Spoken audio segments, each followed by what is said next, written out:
The prairie wind carried the taste of iron and old ash as he rode the final mile home.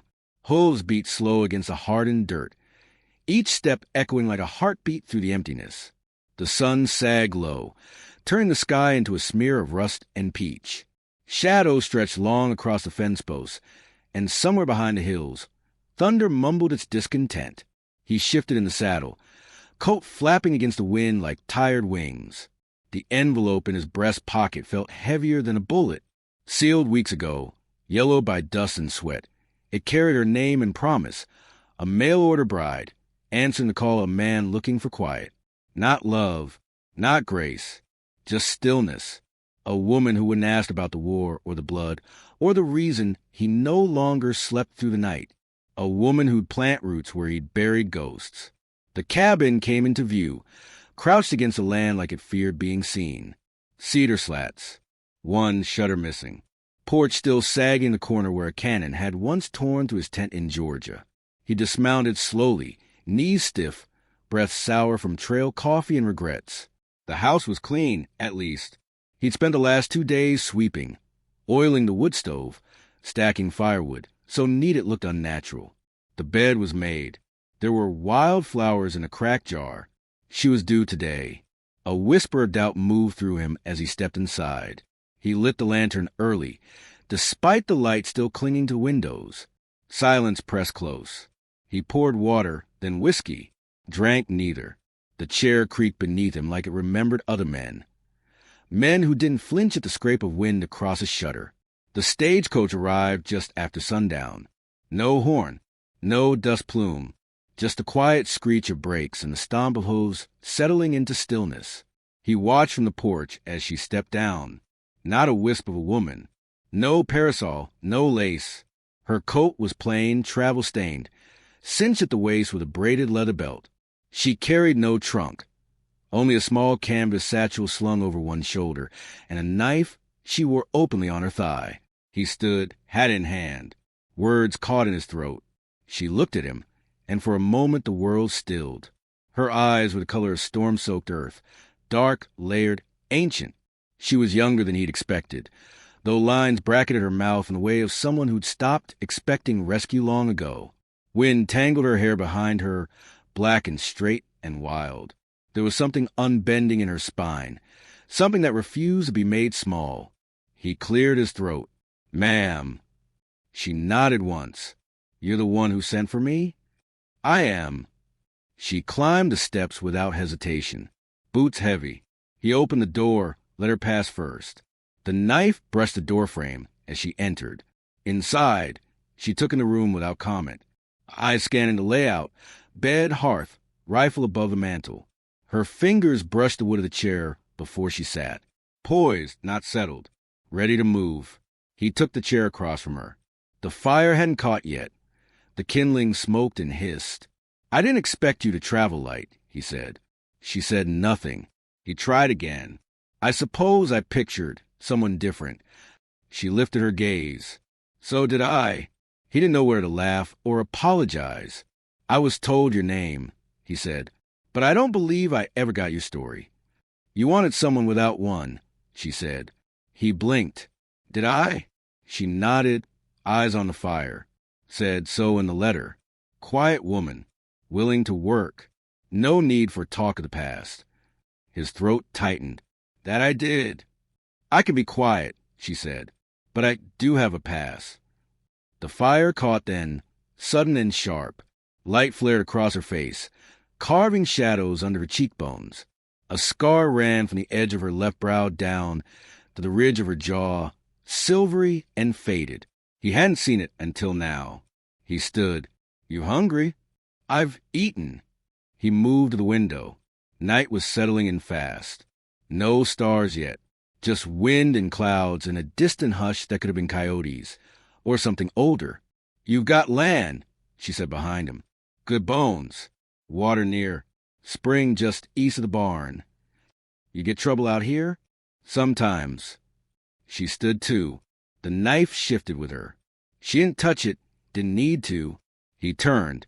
"Can I ask why answer the ad?" She didn't blink. "Because no one asks questions of a bride."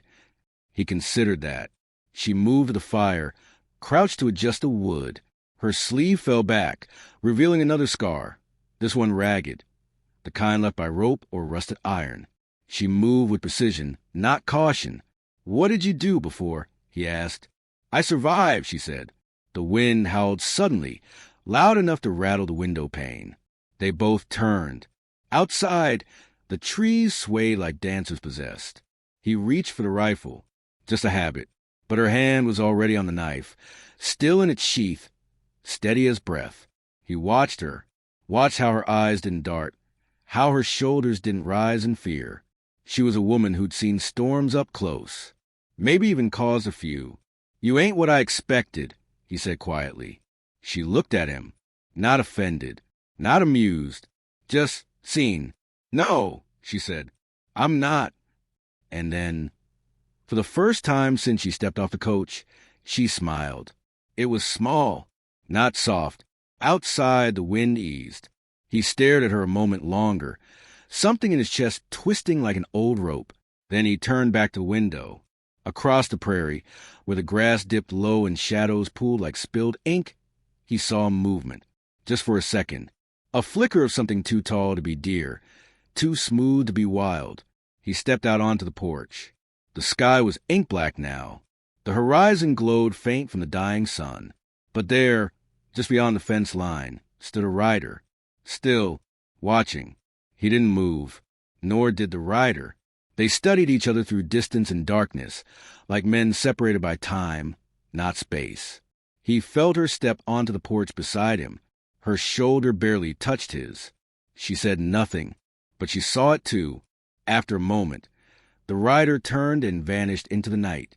When they stepped back inside, she shut the door behind her, bolted it. She said, "That wasn't the wind." And he knew she was right. He looked at her once more. She wasn't a bride. She was a fuse.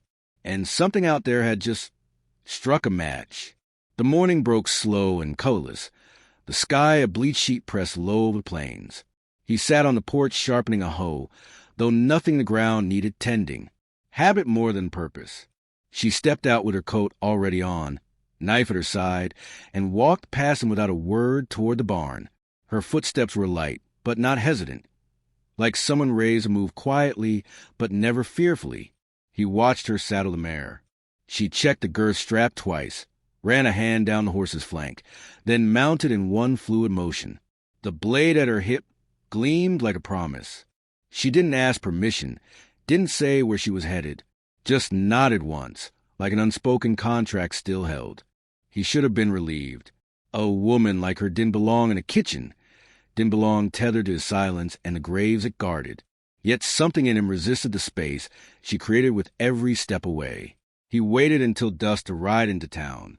It was Friday, and the saloon doors swung steady with drinkers and dust-blown wanderers. Inside, the music was off-key and too loud, drowning the buzz of conversation until only gestures mattered. He kept to the edge, ordered coffee he wouldn't drink, and listened. He heard it before he saw it. "Your Indian girl's got teeth." The words cut through the clatter like a drawn blade. He turned. 3 men stood near the counter, mud on their boots and rot behind their smiles. Ranch hands, mean when bored. One of them rubbed his wrist, already wrapped in a makeshift splint. The others laughed too loudly, like they'd rehearsed it. She cracked it like kindling. Thought she was a doe.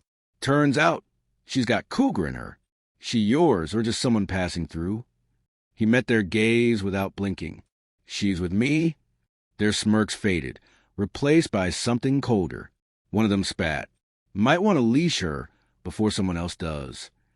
He didn't answer, just turned and left. Outside, the air had the sharp edge of a storm that hadn't broken yet. He rode home faster than he meant to, the mare uneasy beneath him. Each mile felt heavier. By the time the cabin came into view, night had fallen like a closing trap.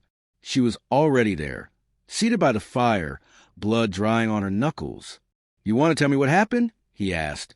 She didn't look at him. "They touched me." He stood in the doorway, jaw clenched. Town's not going to forget that. They shouldn't. The wind slipped in through the chimney, whistling like a ghost through the flue. He moved to the table, poured 2 fingers of whiskey, drank them in one swallow. You said you came for peace. I did. She looked up at him then. But I won't pretend to earn it. Silence grew thick between them. Outside, the coyotes howled, but it was her gaze that unsettled him most. Not angry, not ashamed, just resolute. He sat across from her, tired in a way that had nothing to do with his body. What happened to you? He asked. She tilted her head. Do you mean before or after men like them tried to own me? He didn't speak. She leaned forward, and the firelight caught her eyes, fierce and wet. I was taken when I was 12. Scout party found me later, what was left. They taught me how to shoot, how to track. I learned to sew wounds and gut deer and never cry in the dark. I earned names in 2 languages. None of them were wife. He stared into the flames, guilt thick in his throat. She wasn't broken. She was reforged. I wrote that I'd thinking I wanted quiet, he said finally. Someone who to remind me of what I've done. She rose. Then send me back. I might. She nodded once and walked past him toward the door. He thought she meant to leave then and there, but she paused. There's something out there. He stood. What do you mean? I saw it last night. Saw it again this morning. Rider, maybe 2, circling wide like they're waiting for us to move. His heart slowed, thickened. You sure? She turned, eyes sharp. Yes. A bitter wind scraped the window. He walked to the rifle and checked the chamber. You expecting someone? She asked. No one good. That night, neither of them slept. The next morning brought a knock instead of sunrise. 3 slow raps, followed by silence. He opened the door with his rifle at his side. The man on the porch wore a tin star and a grin carved from cruelty. Marshal Talbot, he said, heard you took in a war bride. His stomach turned. The marshal stepped inside without invitation. 2 deputies flanked him, both younger, eager. Talbot removed his gloves slowly, like he had all the time in the world. Got word there was a fugitive here. Former scout. Cut some men north of Wichita. Real messy business. She defended herself, he said. She cut throats, Talbot said. Might have even been justified. But justice has a long arm out here. The woman stood behind the table, arms crossed. She hadn't moved since Talbot entered. She didn't flinch. Talbot turned to her. You remember me? No. He smiled wider. You will... He pulled a folded parchment from his coat. Wanted for questioning. That's what the paper says. But if you hand her over, we can keep things quiet. Quick. The man who'd once rode with Talbot stared into the marshal's eyes and saw a life he almost hadn't escaped. I'll need time, he said. Talbot shrugged. You've got until sundown. After that, we take her. When they left, the silence was worse than before. She sat, still calm. Old friend. Old sin. Why didn't you give me up? He didn't answer right away. Then, because I saw your eyes before I saw your knife. And what did you see? He looked at her and for the first time allowed the truth. A survivor. She leaned back, spine straight as a rifle. Then we survive again. That night, they sat by the fire, unspeaking but no longer strangers. Something outside howled, not coyote, not wind. This time, they both rose to meet it. The sun broke over the plains like a slow spill of bloodlight, staining the tall grass in hues of crimson and rust. A distant hawk circled overhead, its shadow brief but sharp as a blade sliding over skin. He stood near the fence line, shoulders stiff beneath his coat, hammering a warped nail into the post again and again, long after it had bent sideways. She watched from the porch, sharpening an arrowhead on a flat stone, movement steady, patient, almost reverent. They hadn't spoken since the marshal left. Words felt bro between them, and neither trusted their edges. He dropped the hammer and leaned into the fence, hands raw from weather and work. He won't come alone, he said. No, she answered. He'll have men. Deputies. Maybe more. She nodded. He's the kind who doesn't like being told no. He turned to her. I used to ride with men like that. We said we were cleaning up the frontier. Really, we just made room for blood. She set down the stone. Why'd you leave? Because one day I didn't recognize the man giving the orders. Then I looked in the mirror and saw the same face. The silence between them changed then. It didn't soften. It deepened, like a wound given space to breathe. Later, she joined him by the fence. They walked the land together, not speaking, each step writing something wordless in the dirt. He pointed to the high ridge. Good spot for a rifle. Covers the south trail. She marked it with a stone. They dug shallow trenches where the brush grew thick, reinforced the windows, moved water barrels to the porch, and filled lamp bottles with kerosene. She fashioned tripwire from spare rope and hung bells from trees like ghosts that would scream if disturbed. Every move was made in rhythm. Two minds shaped by different wars, now braided into the same storm. That night, he cooked beans and salt pork. She salted them again. Neither complained. When he set a plate before her, she looked at him differently. Not with gratitude, but recognition. You could still walk away, she said. I've done enough walking. She stared into the flames, then whispered something in a language he didn't know. A prayer, maybe, or a warning. Can I ask you something? He said. She nodded. Why didn't you run? When Talbot named you, she answered without flinching. Because I spent too many years running. Every time I ran, someone else bled. This time I stay. He studied her face, the scar by her jaw, the tiny twitch of muscle when she held back tears, the way her hands curled near the knife even in peace. She wasn't fearless. She'd just made peace with her fear. He poured 2 drinks that night, sat beside her by the hearth, and let the firelight paint their shadows on the wall. There was a boy once, he said. 15. Just a farmhand caught between raids. Talbot wanted to use him for bait. Said it was strategy. What did you do? I cut the rope and gave the boy my horse. Held the ridge so he could run. Did he make it? Don't know. She studied him. You ever try to find him? He shook his head. Didn't think I deserved to. You still might. He nodded, and for the first time, it felt like a door cracked open inside him. Just a sliver. Just enough for breath to pass through. The next morning, tracks circled the house. Not boots. Hooves. 10, maybe 12 horses had come close during the night and veered off again, testing the edges, hunting softness. He knelt beside one print and ran his fingers through the crushed grass. It was fresh, still damp with morning dew. He looked up at her.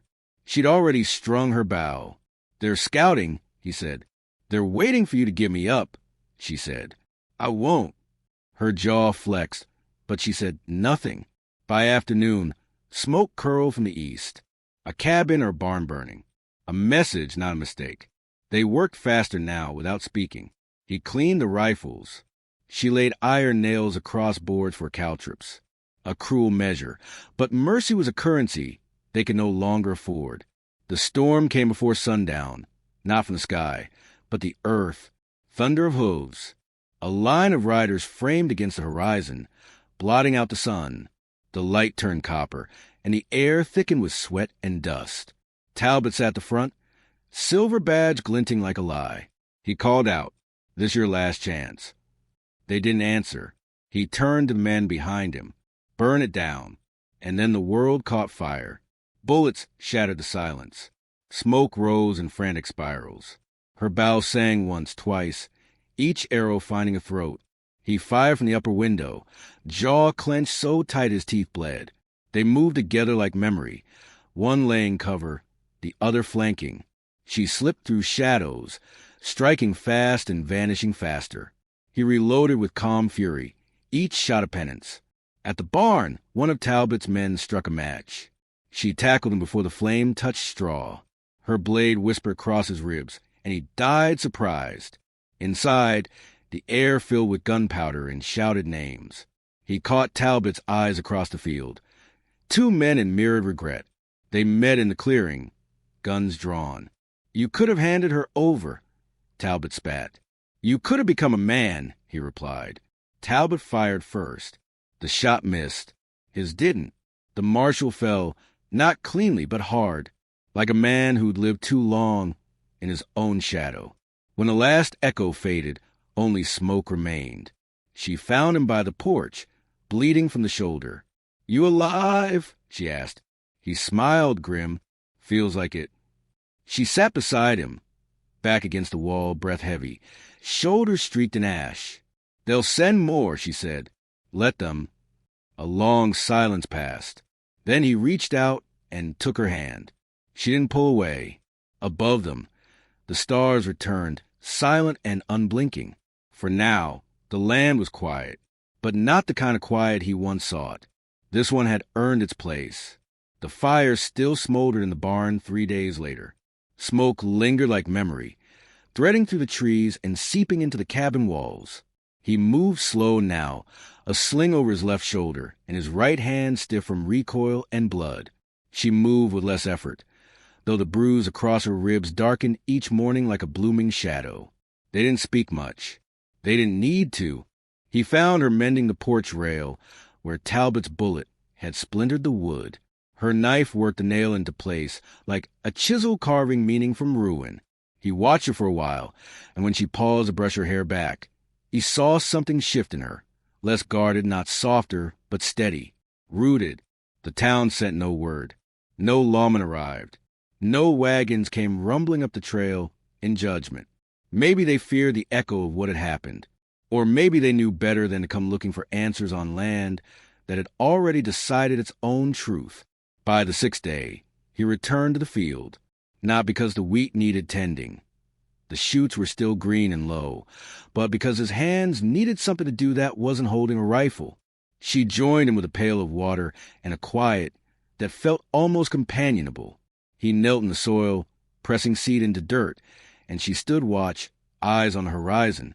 He broke the silence first. "I keep wondering if we survived the fight, or just got left behind." She looked down at him. "What's the difference?" He smiled without joy. "Maybe nothing. Maybe everything." When night fell, the sky opened with a soft rain. Not a storm, just enough to clean the air, to let the earth breathe. He stood in it shirtless, arms raised slightly, as if daring to carry him somewhere new. She stepped outside and watched him, water trailing down her cheekbones like war paint dissolved. "You ever think of leaving?" he asked over his shoulder. "Sometimes," she said, "before I knew staying could mean something." He turned, the water soaking through his sling and bandages. "It does now." She didn't answer, but the way she looked at him made words unnecessary. Later, they sat by the hearth again, legs stretched out, shoulders brushing. The fire was smaller now and warmer somehow. He passed her a folded letter. "What is it?" she asked. "Found in the drawer. One of the old ones. From the boy I helped during the war." Her eyes met his, sharp with interest. "He made it. Said he never forgot what I did. Asked if I'd ever come find him. Build something together." She traced the paper with her thumb. "Will you?" "I don't know," he said. "But for the first time, I don't feel like I have to run to make peace." She smiled barely, but it stayed longer this time. In the morning, the sheriff came. He didn't ride with guns or men, just an old mule and a weathered hat and eyes tired of seeing too much. He dismounted slowly and tipped his brim. Word came down. Talbot was off duty, acting outside the law. "Folks in town want to know if you'll come back. Help us rebuild what he broke." The silence stretched until he spoke. "I'm not the man for speeches or odes." The sheriff nodded. "Maybe not, but you stood your ground when no one else would. That means something." He looked to her, her expression unreadable. "We'll think about it," he said. The sheriff nodded once more. "No rush. Just don't let the world make your choice for you." When he left, dust in his wake, the quiet returned. But it was a different quiet, lighter. She stood beside the garden fence, watching the shoots push through the soil. "You ever miss who you were before it all started?" he asked. "I don't think I ever got to be her," she said. "Maybe now," he offered. She shook her head. "Not the same, but maybe someone new." He stepped closer, gaze soft but steady. "Someone who still chooses to fight?" "Someone who chooses who she fights beside." They stood in silence, wind tugging at their clothes, the prairie stretching endless and golden around them. He reached for her hand, not to claim, not to tether, just to share. She didn't flinch. In the distance, thunder murmured again. But this time it was a whisper, not a warning. He looked toward the hills. If we ride out, it'll be to start something, not to end it. She nodded. Then let's ride together.